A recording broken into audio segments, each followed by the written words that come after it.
علی میدان میں اترے، یہ بالکونی پہ بیٹھ کے دیکھ رہا تھا، سوچنے لگا پہلے لشکر آتا تھا، میں دھمکی دیتا تھا، وہ بھاگ جاتے تھے، اب اکیلا شاہ جی تسی میرے لو نہیں ویکھنا، اپنے مجمع لو ویکھنا ہے کہ انہاں نال ہوندا کی اس جملے تے لشکر آتا تھا میں دھمکی دیتا وہ بھاگ جاتے، اب اکیلا آ رہا ہے، اس کی آمد بتا رہی ہے، اس کا چہرہ بتا رہا ہے، اس کے تیور بتا رہے ہیں، یہ ان میں سے نہیں ہے۔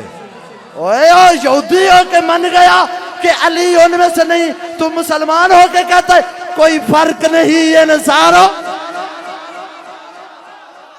میں کیسے ملا دوں علی کو غیروں سے؟ بندہ بن، کہاں کرار کا رتبہ، کہاں فرار کا رتبہ۔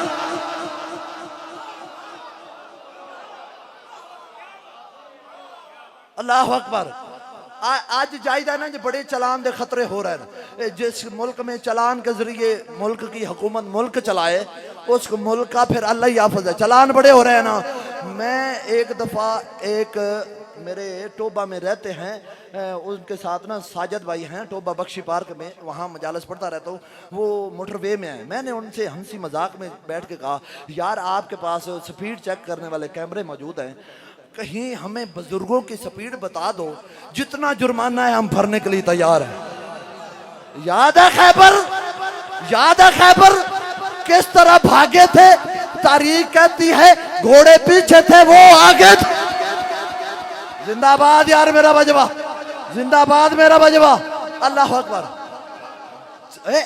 مرب پتہ نہیں کیسے مسلمان تھے جو 39 دن یہودیوں سے بھاگتے رہے، یہودیوں سے بھاگتے رہے، اور خدا کے قسم شریعت کہتی ہے کہ اپنی بیٹی کے سامنے، جوان بیٹی کے سامنے کسی غیر محرم کا تذکرہ نہ کر، اس کے فضائل بیان نہ کر، اس کی شان بیان نہ کر کہ فلاں لڑکا فلاں بچہ ایسا ہے، چونکہ عورت نازک دل ہوتی ہے، کم ظرف ہوتی ہے، وہ بیل جاتی ہے، وہ پھیل جاتی ہے، وہ شاید اس کی لگن اس طرف چلی جائے۔ شریعت کہتی ہے اپنی جوان بچی کے سامنے، کماری بچی کے سامنے غیر محرم کا تذکرہ نہ کیا کر۔ وہی شریعت کہتی ہے اپنی بچیوں کو، اپنی ماں کو، بچوں کو علی کی شان کے تذکرے سنایا کر۔